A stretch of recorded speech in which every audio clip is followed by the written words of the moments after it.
Bonjour à tous, aujourd'hui on va voir ensemble Shikaku, un travail orienté sur les angles morts. C'est parti.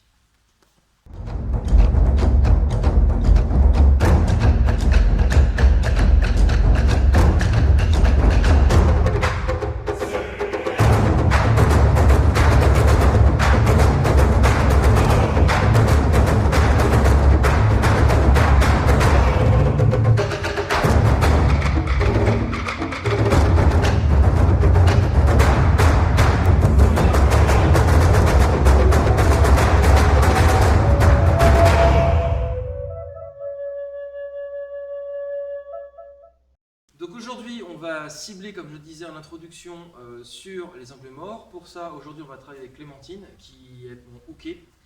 Donc tu peux te mettre en Zenkusu Dachi, s'il te plaît. Voilà. Donc le travail va être orienté sur la possibilité pour moi de venir travailler son kuzushi, son déséquilibre. L'idée dans ce travail-là, c'est de comprendre qu'en fait le corps est fort sur certains axes. Si par exemple je pousse mon partenaire vers l'avant, voilà, le partenaire va résister, voilà, et aura du mal à chuter. Si je le tire vers l'avant, d'accord, c'est pareil, le travail est assez difficile. Par contre, il y a des angles autour desquels, en fonction de la posture, et c'est là la subtilité, c'est que là il y a un Zenkusu Dachi, mais à tout moment elle peut se déplacer, déplace-toi par exemple. Voilà. À tout moment, la posture change. Ce qui fait que si la posture change, l'angle va changer. Donc de quel angle s'agit-il? On va se remettre face à la caméra. Eh bien, il s'agit en fait de l'angle, ce qu'on pourrait appeler l'angle mort, hein, c'est-à-dire qu'il y a un angle dans lequel elle va être extrêmement faible. Par rapport à sa position actuelle, il y a deux angles qui sont fragiles. Le premier, c'est un angle si je me décale à 45 degrés. Si je prends le kimono et que je viens tirer sur cet axe-là, on sent que la structure, voilà, le kuzushi apparaît.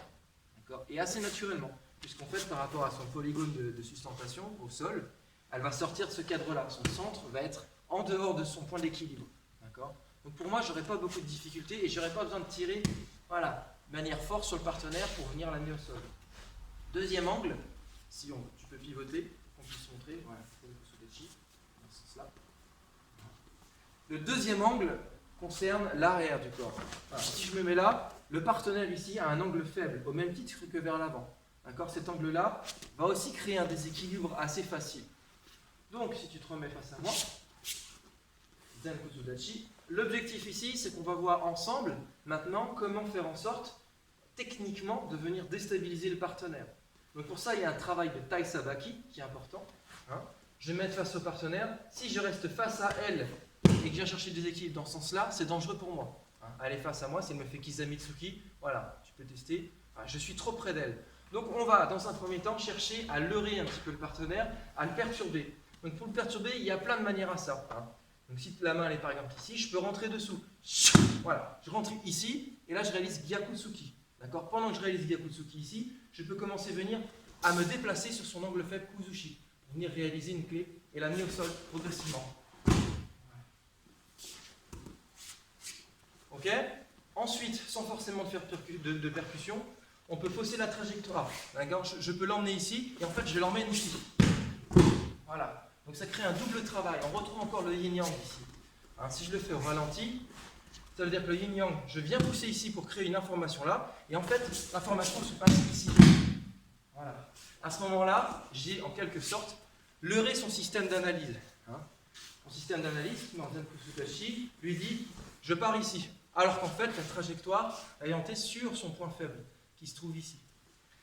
Alors vous voyez que ce travail, il peut être réalisé que sur une condition, s'il y a un Tai Sabaki.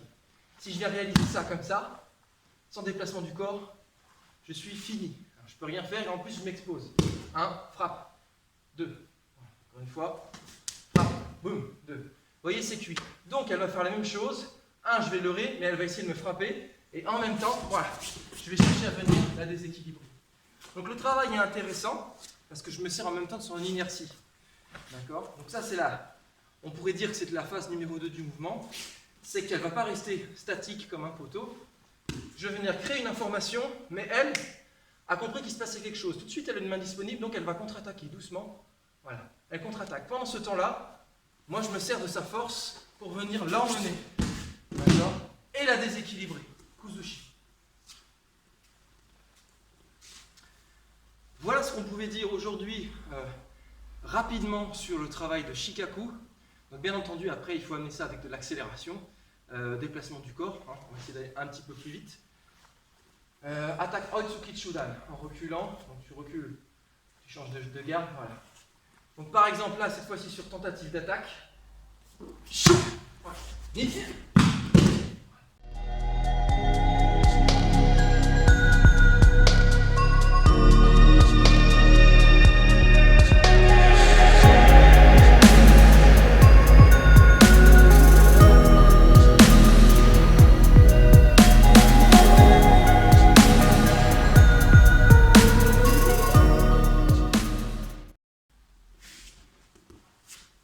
Donc l'idée, bien entendu, pour vous, après, en tant que pratiquant avancé, c'est d'être capable d'adapter le Shikaku en fonction des déplacements. Si le partenaire change de posture, il faut avoir l'œil, il faut scanner rapidement le mouvement du partenaire et sa posture. Et à partir de là, réaliser son travail de Shikaku et d'amener au sol.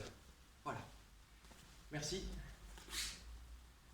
Merci à vous d'avoir suivi cette vidéo.